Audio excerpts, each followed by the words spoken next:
can pop their eyeballs right out of their face.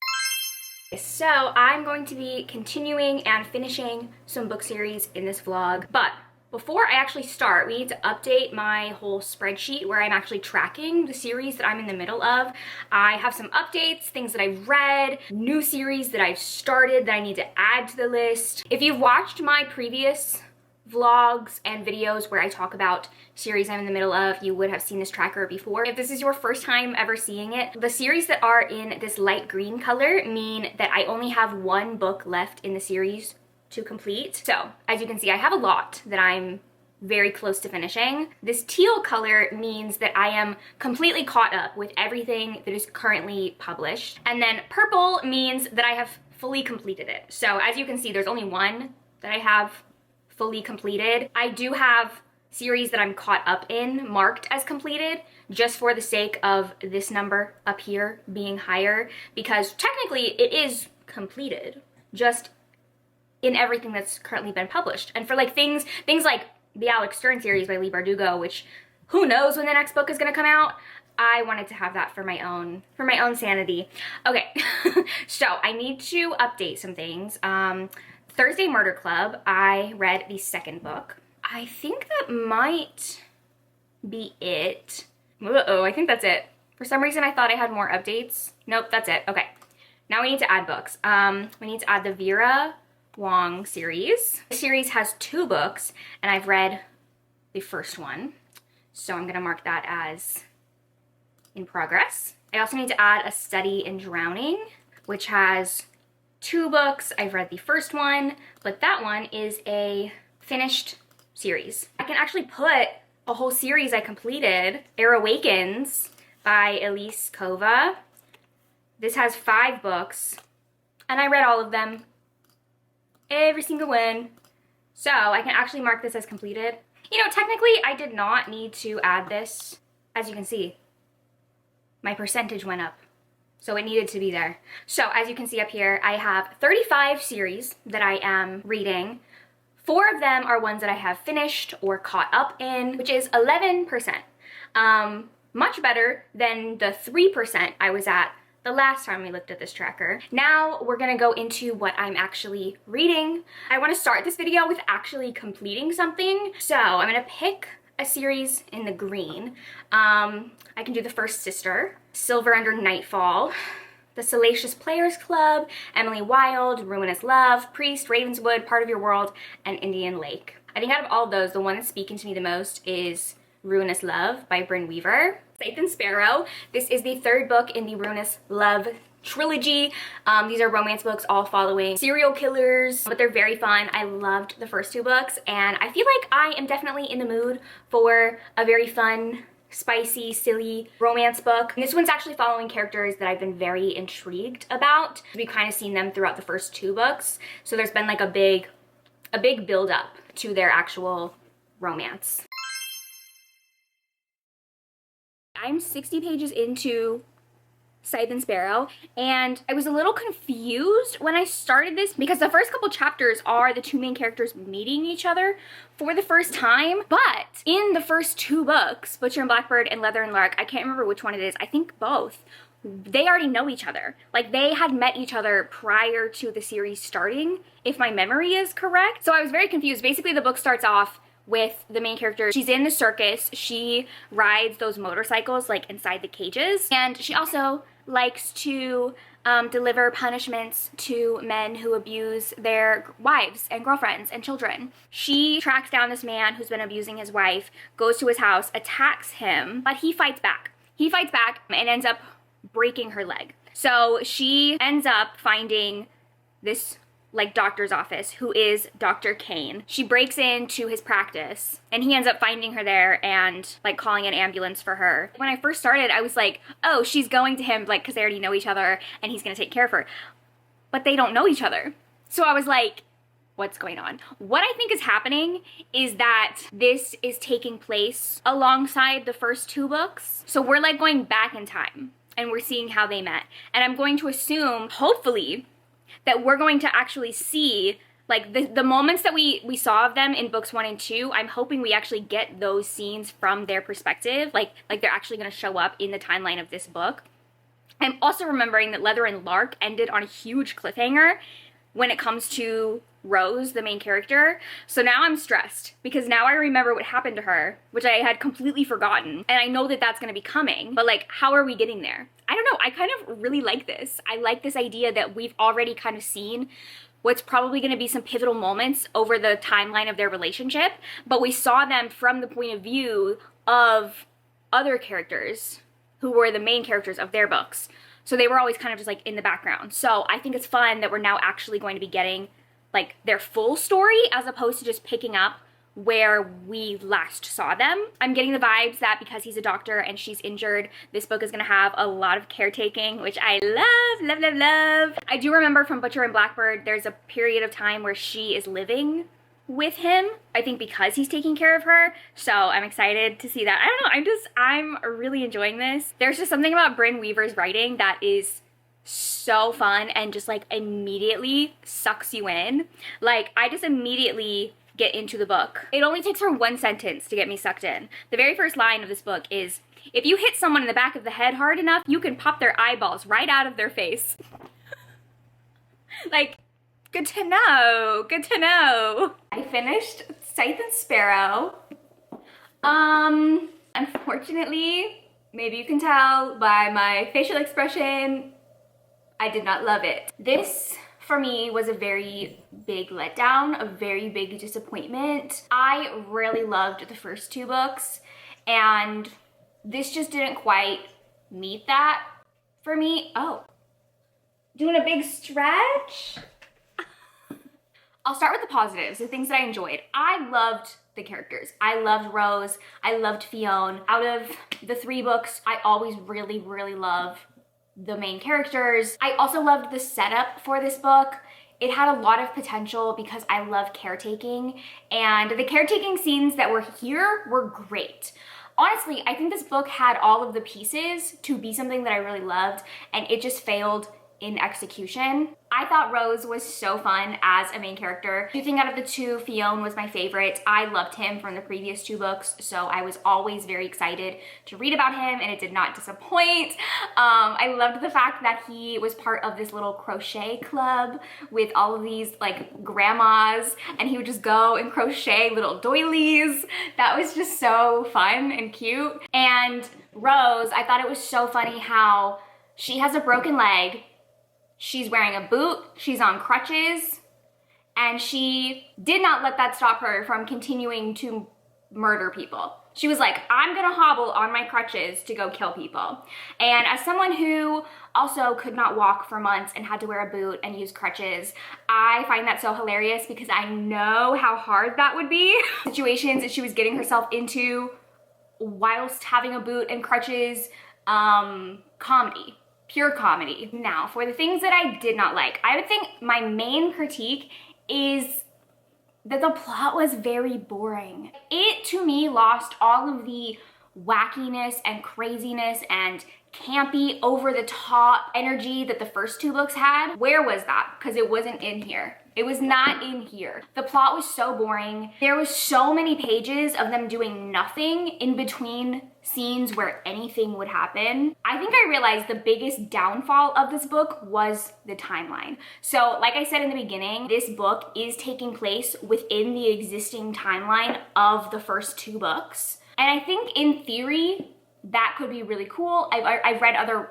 series that do things like that, but in actual practice, it caused a lot of issues in the pacing of the book because since the book already had like a set timeline that it needed to exist in with plot points that it needed to hit at certain times, I feel like the pacing of the book was all over the place because it was constantly trying to fit within the boundaries that were already set for it.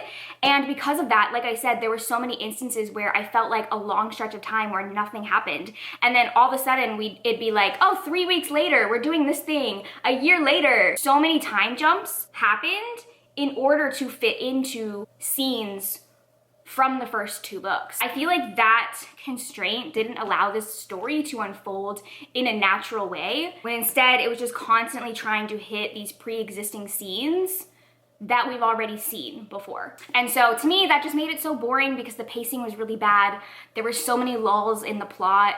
It just kind of seemed very messy. Also, Rose started to annoy me halfway through the book because in the beginning of the book, I found her to be pretty funny and relatable. She's very bad at killing, like really bad at killing. And like I said, she's still trying to murder people while on crutches with a broken leg. Admirable. However, she's so bad at killing and she refused to either get better at it or stop. And at some point I'm like, girl, this is not the path for you. This is not the journey for you. You are not cut out for this life. So stop it. Like, she really started to annoy me. I'm like, just stop. You need to just stop. Now, I will say other positives. Like I said, the chemistry was really good. Sex scenes, great. Actually, I take that back. Some of them were good, some of them were not good. There was one like spicy scene in particular on a plane, which steamy scenes on a private jet, love it. Steamy scenes in economy, ew, get out of here. There's people around. That's nasty. And if you're gonna do it in economy, go to the bathroom. Go to the bathroom. Not in your seat. Not in your seat. People all around. Ew. Do you know how gross commercial planes are?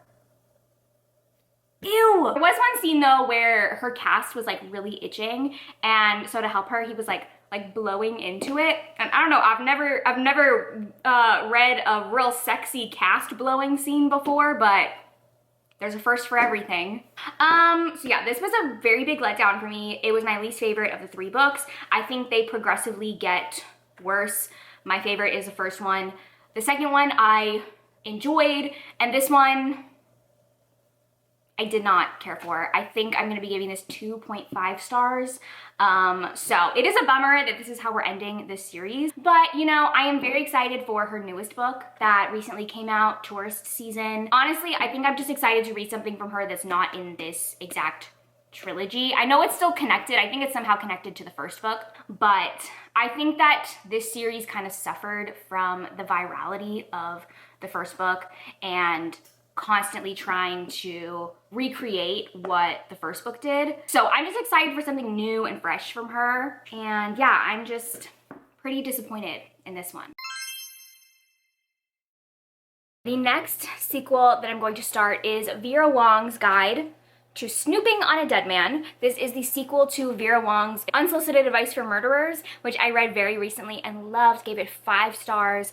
I was obsessed. I really want to try to keep up with the series that I've started more recently, because an issue that I have run into is that so many of the series on my tracker I started so long ago that in order to continue them, I have to reread the first book, which just feels like such a barrier. If I just continue to keep up with things, I think that will make it a lot easier for me. But as soon as I finished the first book, I immediately wanted to start this. This is a cozy mystery series following Vera Wong, who is this elderly woman who owns a tea shop, and she is very lonely, and one day she walks downstairs to her tea shop and there is a dead body, and she decides that she's gonna help the police and solve the murder herself. The first book was amazing. I loved Vera Wong as a main character. I loved the whole cast of characters. There were so many just like quirky side characters who I loved, and the mystery was also really good, so I'm very excited to get into this one and just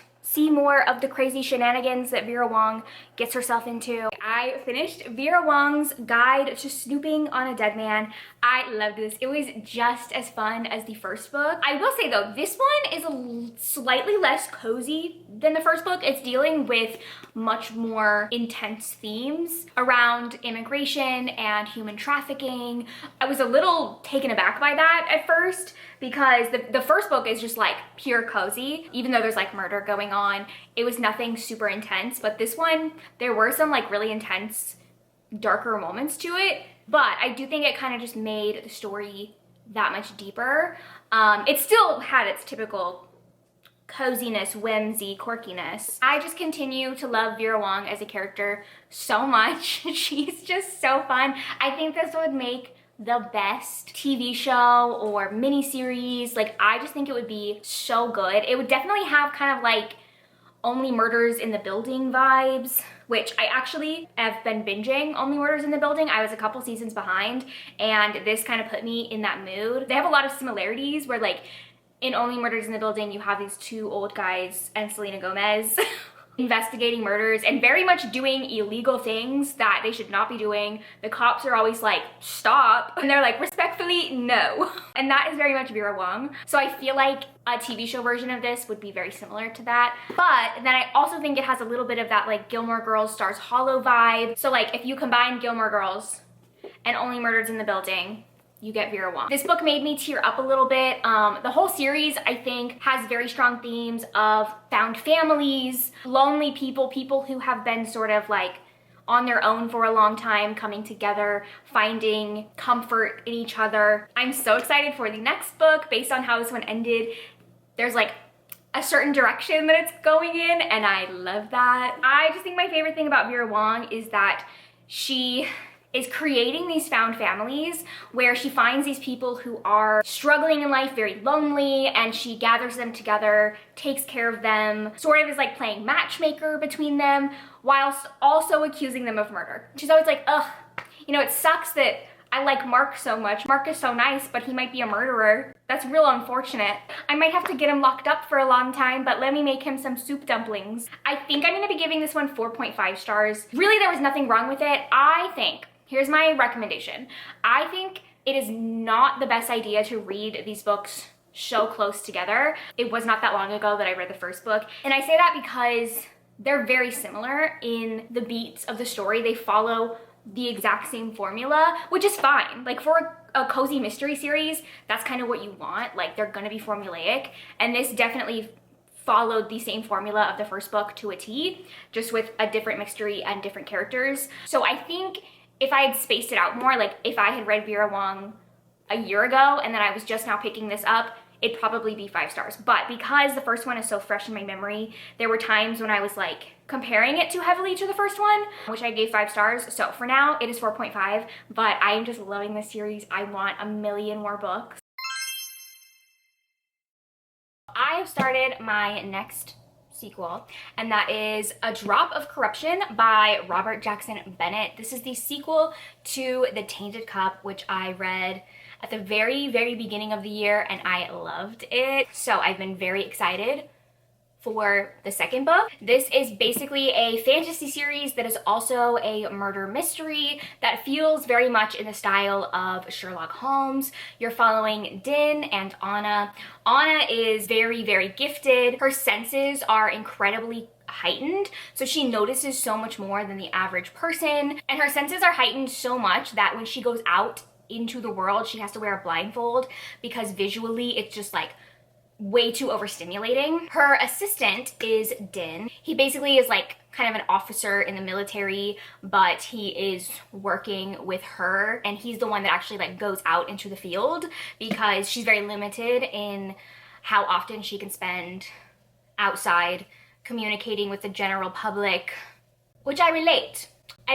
She's like, I can only tolerate talking to people for so long before I have to retreat back into my enclosure. At the start of this book, Din is traveling to the town of Yarrowdale. He's there to solve a murder that no one knows how it happened because the last anyone saw of him, he was locked inside a room that is still locked. So no one knows how anyone got in. No one knows how he got out. It's already just so fun being back with Din. I really love him as a main character. He's going through it. He's a disaster. He's vomiting, he's getting drunk, he's having a lot of sex. He's just, you know, he's going through a time. Something specifically that I'm loving is how everyone is giving Din a hard time for his harlot ways. He's a little bit of a whore, and that's fine. That's fine. But no one lets it slide, specifically not Anna. I finished A Drop of Corruption. I have pretty conflicting feelings about this because I did enjoy it. I love the world that has been created. I love the characters. I just think that the mystery in this one was not as strong as the mystery from the first book. I was not nearly as interested or captivated as I was in the first book. Like, that mystery was so interesting to me. And then this one, I never really found myself caring much or like curious what happened. So the plot of this book was kind of boring to me, but I still love seeing Din and Anna interact with each other. I love a lot of the new characters that were introduced. There was new things introduced about the world, a lot of answers given to some things going on. So I still liked it.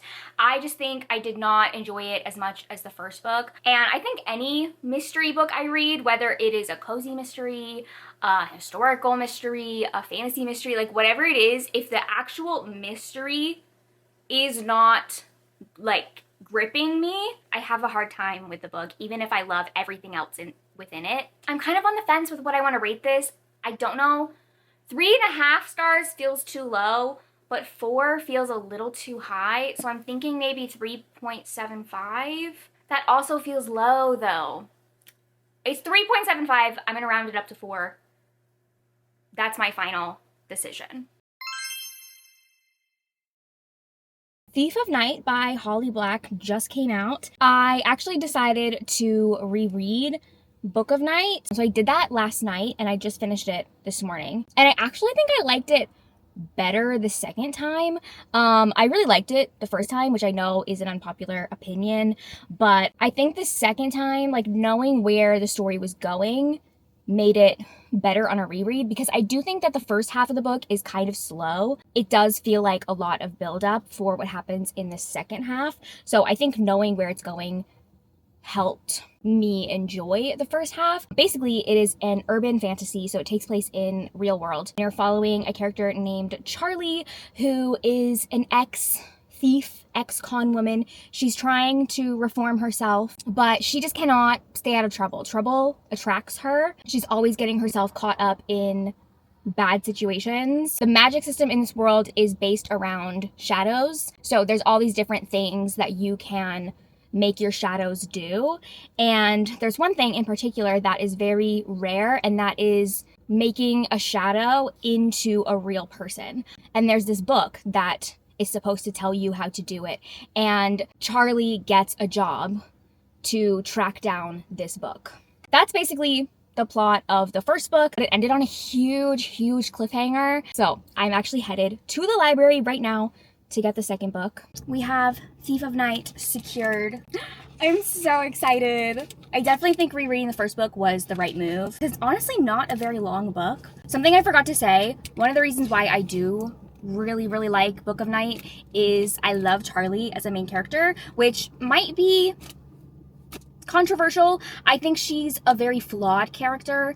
Like I said, she's trying to reform herself. She's a former bad person, self-proclaimed, and she's really trying to make better choices, but you know, she just has bad luck. She has very bad luck. She attracts bad things and messiness, even when she tries so hard to pick the normal, boring, safe option. She reminds me actually a lot of Alex Stern from Ninth House. I'm going to head home and start this right away. I'm very excited. Also, shout out to my library for having it release day. I'm a few chapters into this.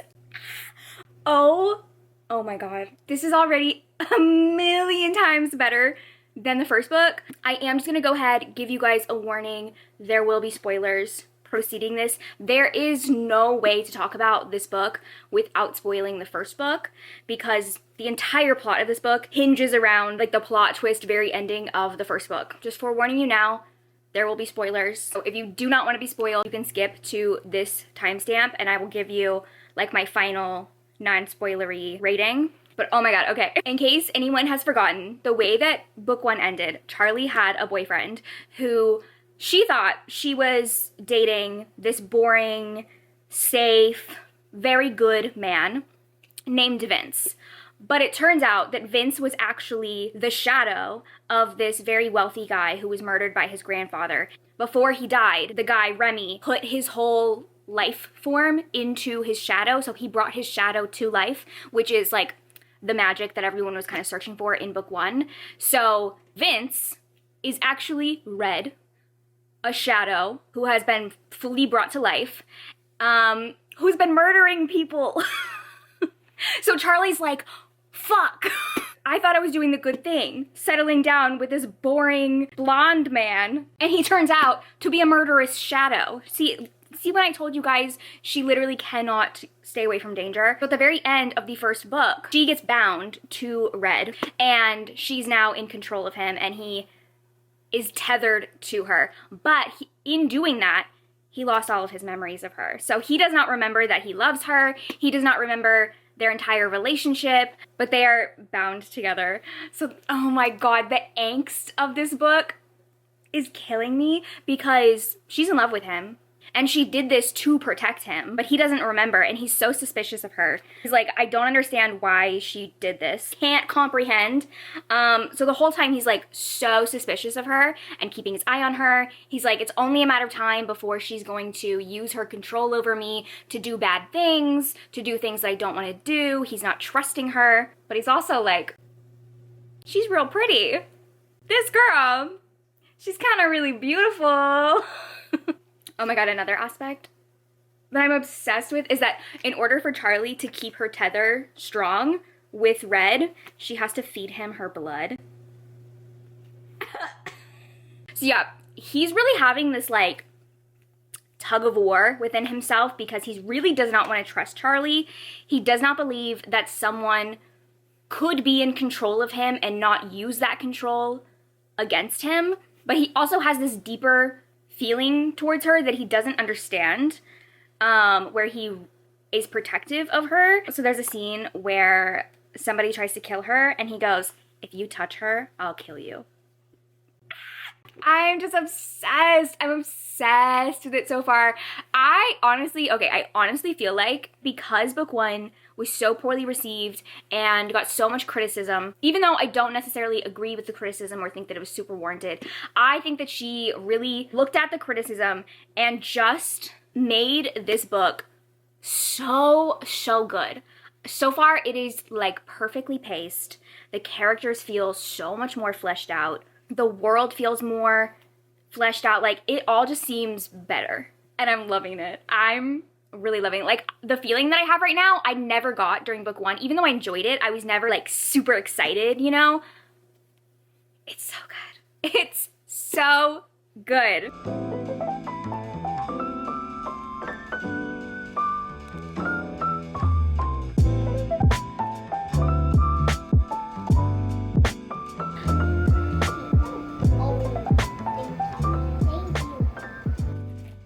I could make you feel something. I could fucking make you. You make me feel plenty. I am obsessed. I am almost done. I just have a couple chapters left. Things are happening. It's getting crazy. I am so curious to see how this is gonna wrap up because this is a duology. So I'm assuming everything is gonna be wrapped up in the next 2 chapters.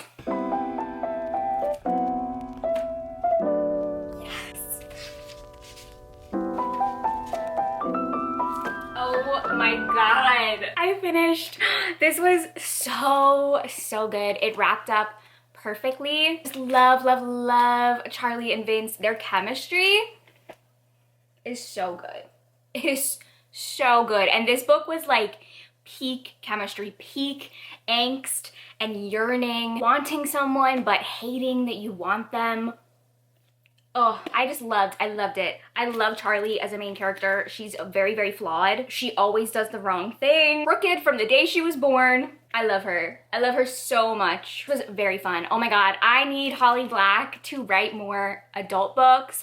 I'm really hoping that like the negative reception to this series did not put her off writing adult because she does it very well. It was so fun. I think if you really like urban fantasy, specifically if you like the Fever series by Karen Marie Moning, this series reminds me a lot of that. But personally, I kind of like this one better because I think the characters are better in this. This was so much better than book one, and I enjoyed book one.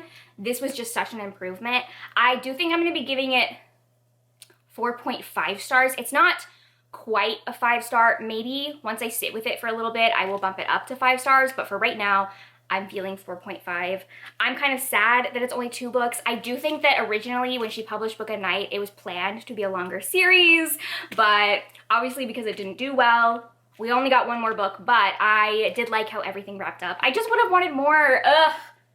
Everybody who did not like the first book, I got a bone to pick with you because we could have had more. We could have had more. Anyways, let's go update my series tracker. Finished the Ruinous Love trilogy. So that means this one is fully complete. Then I read the second Vera Wong book, which means I am caught up in this one. Then I read Book of Night. Do I not have Book of Night on here? Oh my god, I don't think I do. Okay, well, we get to add one. Book of Night. All right, I read both of those. Completed. And then I did Shadow of the Leviathan. I read book 2. I have now caught up. All right, here's my updated spreadsheet. I have now finished / caught up in 8 of my 36 series, which is 22%. So I have 28 more series left to complete. We're getting somewhere. We're getting some movement, we're getting some traction. This is really great. Let me know in the comments what series you want me to work on in the next video. Thank you guys for watching. If you like this video, please like and subscribe and check out my Patreon where I post tons of exclusive content. I will see you guys in my next one. Bye!